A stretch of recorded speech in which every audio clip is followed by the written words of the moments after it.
Manipur ki miyam mikoba matang orab so awab kautho anduna no hanbiramba nokfadegi fagiroi thokchom Surmangol Covid-19 namra moira ngasi laikidrai masagi chai nifuma thoirom sukraba Surmangol ngasi ayuk anganba pung ahumlom tab adwaida janimski Covid ward laikidabne miyam nohan bangamba top phagi gi matik mayai chen ba thokchom Surmangol nokfadegi tongan ba tangkak singi manungchana mahakna English lol ngang bagi mawong amade army saduna set pau fauna bagi matau na tongan ba magna saruk ya ki banok fadegi saruk sing lila amri film na chingba kayana miyambu puk pai ba makai no lamke magna laikida bada nok fade cultural foundation yauna tongan ba mai kai kya dagi nungai taba fongdok na rakli hiramasig matang da pawda mama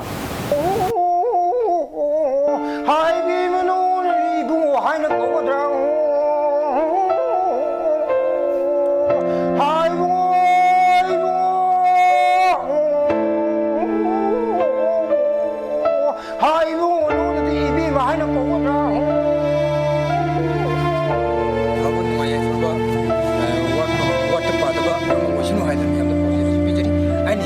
is combined to COVID-19.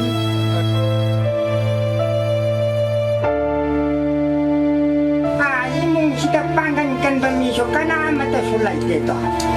Karakan bahay pa po ay mga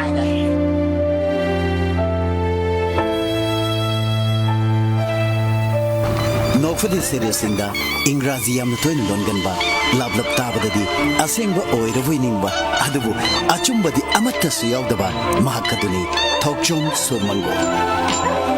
Surmangol Imphal dagi kilometer kungomdoi chatlaga Thawbal district ki manungda leiba Thawbal khedri lekaida ing soglising amga chamapan nerfugi February thada pokhi apokpagi mingna leikhidaba thokchom thoiba aduga apokpigi mingna sanahanbi kawi Machin manau nupani nupi ahum punna mangagi manungda mana nishubari School gi matamda CCRT New Delhi na Young Talent Artist khanbada Surmangol first aduna matam kharsu stipend fangki Surmangol gi punshida khwaidigi maruoi batan famdi ing sog listing amaga chamapan marfudra tareta nokfade video film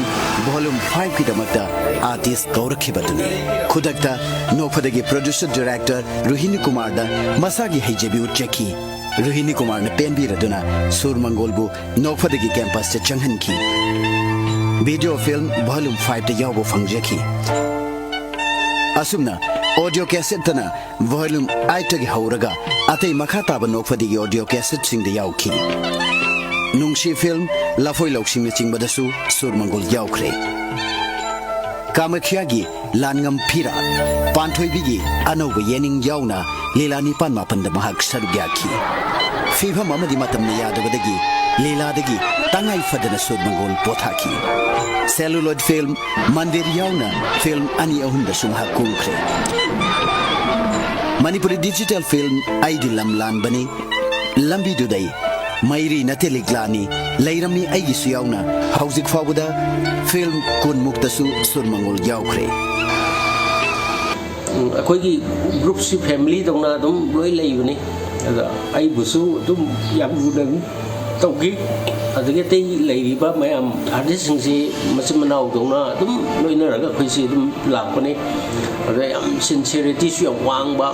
ꯅꯣꯡꯇ ꯍꯥꯏꯖꯤꯟꯕ ꯍꯥꯏꯕꯁꯦ ꯍꯩꯇꯕ ꯀꯗꯔ ꯐꯗꯔ ꯍꯥꯏꯕꯁꯦ ꯍꯩꯇꯕ ꯑꯗꯨꯅ ꯃꯥꯒꯤ ꯏꯆꯝ ꯆꯝꯖꯕ ꯑꯗꯨꯝꯕ natural ꯁꯤꯔꯤꯁꯇ ꯑꯩꯈꯣꯏꯒꯤ ꯌꯨꯝꯁꯤꯗꯁꯨ ꯐꯦꯃꯤꯂꯤꯒꯤ ꯃꯦꯝꯕꯔ ꯈꯨꯗꯤꯡꯃꯛꯅꯁꯨ ꯃꯥꯕꯨ ꯌꯥꯝꯅ ꯍꯦꯟꯅ ꯃꯥꯁꯤ ꯇꯣꯈꯥꯏꯕ ꯃꯑꯣꯡ ꯑꯃꯈꯛꯅꯤ ꯃꯥꯅ ꯑꯩꯈꯣꯏꯗ ꯄꯤꯔꯝꯃꯤꯕ ꯆꯩꯅꯥ ꯍꯥꯏꯕ ꯇꯥꯔꯦ ꯑꯗꯨꯅ ꯌꯥꯝ ꯅꯨꯡꯉꯥꯏꯇꯦ ꯃꯥ ꯂꯩꯒꯗꯕ ꯑꯁꯤ Sisi pau kita pada sak-sak suyati, ini saya cuma mungkin pemasin. Agi jawai tahu napa? Asyik aman pengaruh kalau pada, ini macam siang angkat tahu na, ini nak kalau perahan ni baik ikut dia, oyet nak jauh tahu na. Tahu kamu kawin? Maha memangsa masih kui nokfadi kekti na tanah Manipuri hakirui mayam raktagi ama mangki bani,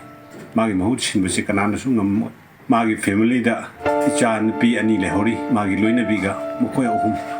ican upa ama lerami phiroi loidri mak su lei he tasing suki mati nuaiti mana narandai mamang manga tarani gi mamang dei phai ayuki nungthin gi nungdang gi video calling tawdana ai gi marup Joseph Rajen ai samak Takube ari Hirojit oza rohini yauna koi video conference ki kutanga call taunaraga conference pinadana koi masen awa nungai covid ki awa nungai mayam ama phongdong nadana koi masen si pothamine Rajen Surmangol Joseph Rangelang Mari si Karahena Luinarai Tumin Chaminarai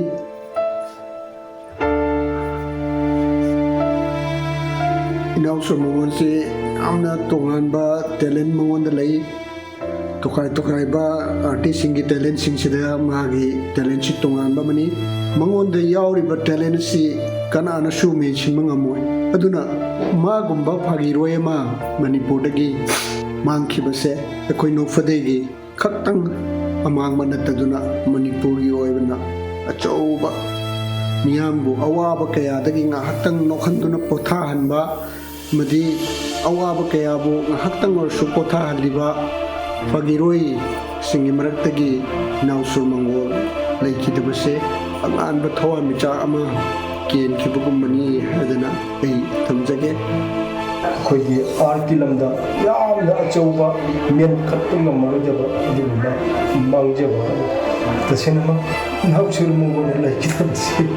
ꯊꯃꯣꯏ ꯁꯣꯛꯅ ꯅꯨꯡꯉꯥꯏꯇꯦ ꯁꯨꯔꯃꯪꯒꯣꯜ ꯅꯪ ꯂꯩꯕꯥꯛꯇ ꯃꯄꯨꯒꯤ ꯂꯩꯀꯣꯜꯗ ꯌꯥꯝꯅ ꯏꯪꯅ ꯆꯤꯛꯅ ꯂꯩꯌꯨꯀꯣ. So I'm recording in fact TV. I'm trying to get footage and then like to you this Mr. Frame and cannot track everything to say about the good everything likes. And ladies and gentlemen, when come to the area, I quite anybody to like here.